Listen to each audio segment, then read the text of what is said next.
Hello all, welcome to கற்றல் இனிதே YouTube channel. இப்போ நம்ம இந்த வீடியோவில் என்ன பார்க்க போகிறோன்னா 10th மேக்ஸ் யூனிட் 1ல் இருக்க எக்ஸாம்பிள் சம்ஸ் பார்க்க போகிறோம். நம்ம ஆல்ரெடி இன்ட்ரடக்ஷன் வீடியோ எடுத்து போஸ்ட் பண்ணிட்டோம். இப்போ நம்ம என்ன பார்க்க போகிறோன்னா எக்ஸாம்பிள் சம் பார்க்க போகிறோம். ஃபஸ்ட் எக்ஸாம்பிள் 1.1 பார்க்க போகிறோம். ஃபஸ்ட்டு நம்ம என்ன கொஸ்டின் நம்ம ரீட் பண்ணிக்கலாம். If A equal to 1, 3, 5 and B equal to 2, 3 then 1 find then first 3 question கேட்டிருக்காங்க. ஃபஸ்ட் கொஷின் என்ன அப்படின்னா find A cross B and B cross A. ஓகேவா, இதை ஃபஸ்ட் நம்ம ஃபைண்ட் பண்ண சொல்லியிருக்காங்க. செகண்ட் என்ன சொல்லியிருக்காங்கன்னா is A cross B equal to B cross A வந்து ஈக்குவலாக இருக்கான்னு கேட்டிருக்காங்க. அப்படி இல்லைன்னா அப்படி இருக்கா, அப்படி இல்லைன்னா ஏன் அப்படிங்கிற எக்ஸ்ப்ளனேஷனும் கேட்டிருக்காங்க. அண்ட் தேர்ட் கொஷின் என்னன்னா show that n of a cross b equal to n of b cross a equal to n of a cross n of b. ஓகேவா, இப்போது ஃபஸ்ட் அண்டர்ஸ்டாண்ட் பண்ணிக்கணும். நம்ம a cross b, b cross a அது எப்படி பண்ணுங்கிறத வந்து நம்ம இன்ட்ரடக்ஷன்லேயே பார்த்துருக்கோம் இல்லையா. அப்போது நம்ம ஃபஸ்ட்டு என்ன பண்ணிடணும், இது ரெண்டையும் கிராஸ் பண்ணிடணும். அந்த ரெண்டு கிராஸ் பண்ணதும் வந்து ஈக்குவலாக இருக்கா அப்படிங்கிறத நம்ம பார்க்கணும்.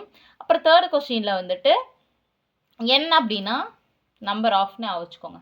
ஓகேவா, அதில் எவ்வளோ இருக்குது அப்படிங்கிறது நம்பர் ஆஃப் அப்படிங்கிறது தான் மீனிங்.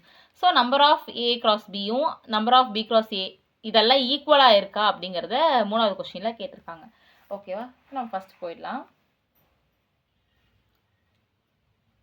ஓகே, இப்போ நம்ம ஃபஸ்ட் என்ன பார்க்கலாம் அப்படின்னா ஏ கிராஸ் பி பார்க்கலாம்.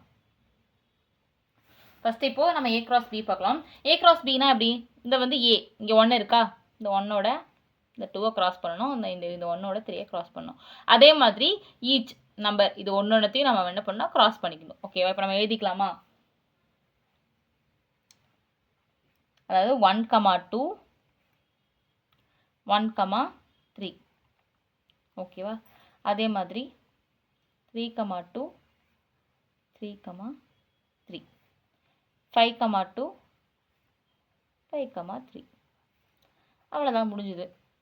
இவ்வளோதான். இது வந்து ஏ கிராஸ் பி பண்ணிட்டோம். இதே மாதிரி நம்ம என்ன பண்ணலாம் அப்படின்னா பி கிராஸ் ஏ பண்ணிக்கலாம். ஓகேவா, ஏன்னா கொஸ்டினில் ரெண்டும் தான் கேட்டிருக்காங்க இல்லையா.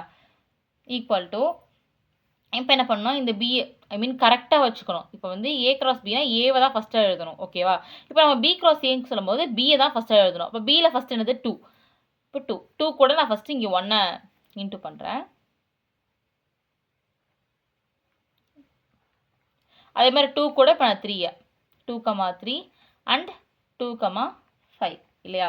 Next second 3, 3, 1 3, 3 3, 5. அவ்வளோதான். இப்போ நம்ம வந்து ஏ கிராஸ் பிக்கு இது கிடச்சிருக்கு, பி கிராஸ் ஏக்கு இது கிடச்சிருக்கு.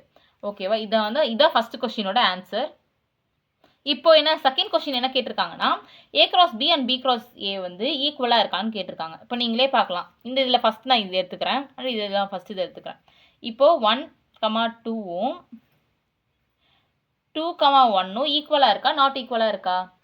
கண்டிப்பாக பார்த்தோன்னே தெரியுது. ஏன்னா நம்பர் மாறி இருந்தாலும் நம்பர் சேமாக இருக்கும், மாறி இருக்கும். ஆனால் இது ரெண்டு ஈக்குவலாக கிடையாது, நாட் ஈக்குவலாக இருக்குது. சரி, நம்ம இன்னொரு எக்ஸாம்பிள் எடுத்துக்கலாம். இதில் செகண்ட் நம்பர் எடுத்துக்கிறேன், இதே செகண்ட் நம்பர் எடுத்துக்கிறேன். 1, 3 2, 3 இது ரெண்டு ஈக்குவலாக இருக்கா, நாட் ஈக்குவல். இதோட இந்த சிம்பிளோட நேம் வந்துட்டு நாட் ஈக்குவல்னு அர்த்தம். ஓகேவா, இப்போது இது ரெண்டு ஈக்குவலாக இல்லை.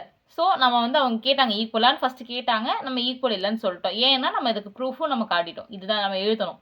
ஓகேவா, ஏன்னா இது எழுதினா தான் நம்ம எக்ஸாம்பிள் எழுதியிருக்கோங்கிறது அர்த்தம். நீங்கள் நாட் ஈக்குவல் அப்படின்னு மட்டும் போட்டிங்கன்னா மார்க் தர மாட்டாங்க. நீங்கள் இந்த மாதிரி எக்ஸ்பிளைன் பண்ணி இந்த மாதிரி எழுதணும். 2, 3 கூட எழுதிக்கலாம் நம்ம, அது போதும் தான். பட் நம்ம 3 எழுதிட்டோம் அப்படின்னாலும் ஃபைன் தான், ஒன்றும் பிரச்சனை கிடையாது. ஓகேவா, சாரி என்னென்னா இப்போ வந்து இந்த 1, 3னா இங்கே 3, 1 தான் எடுக்கணும். நான் அது வந்து மாற்றி எடுத்துட்டேன். ஓகேவா, 3, 1 இது ரெண்டு சேமாக இல்லை. நெக்ஸ்ட்டு வந்து நம்ம என்ன எடுத்துக்கலாம்னா 3, 2 எடுத்திருக்கோம், இங்கே 2, 3 எடுத்திருக்கோம். ஸோ இதுவும் நாட் ஈக்குவல்.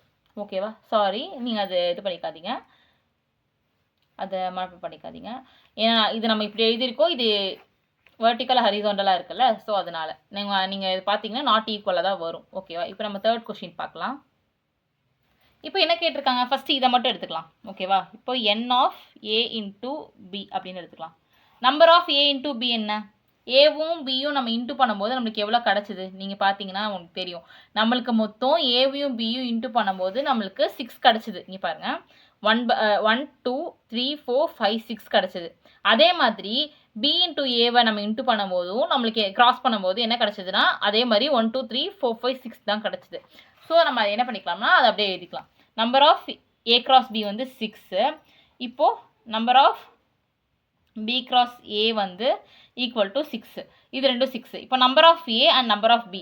கொஸ்டினில் நம்பர் ஆஃப் ஏ எவ்வளோ கொடுத்துருந்தாங்க? ஏ ஈக்குவல் டு 1 3 5 கொடுத்துருந்தாங்க.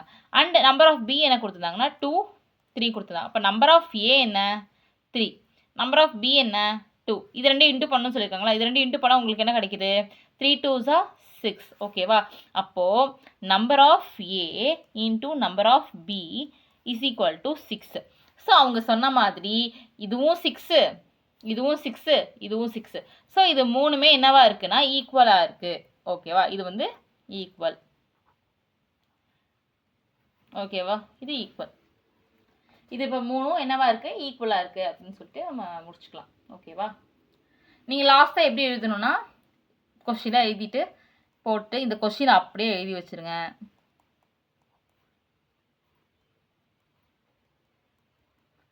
கொஞ்சம் பேஜும் ஃபில் ஆகும் உங்களுக்கு. அது கொஞ்சம் அது எழுதணும் கண்டிப்பாக. பட் நம்ம மேக்ஸ்னாலே அதை பேஜாக எழுதும்போது தான் நம்மளுக்கு ஒரு சந்தோஷம் கிடைக்கும். அடிஷ்னல் ஷீட்டாக வாங்கி நல்லா கேப் விட்டு நம்பராக எழுதும்போது நல்லாயிருக்கும். அதனால் இப்படி ஃபுல்லாக ஹென்ஸ் ப்ரூவ்ட் அப்படின்லாம் போட்டு எழுதிருங்க. நம்மளே போட்டுக்கலாம் ஹென்ஸ் ப்ரூவ்ட். ஓகே, இப்போ நம்ம இந்த சம் பார்த்தது உங்களுக்கு புரிஞ்சிருக்கும்னு நினைக்கிறேன். புரிஞ்சிருந்தா லைக் பண்ணுங்கள், ஷேர் பண்ணுங்கள், சப்ஸ்கிரைப் பண்ணுங்கள்.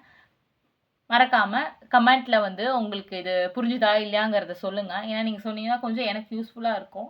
நான் சொல்லிக் கொடுக்குற இது உங்களுக்கு புரியுதா, நான் அந்த வே ஆஃப் ஸ்பீக்கிங் உங்களுக்கு பிடிச்சிருக்கா இல்லையாங்கிறத நான் தெரிஞ்சுப்பேன்.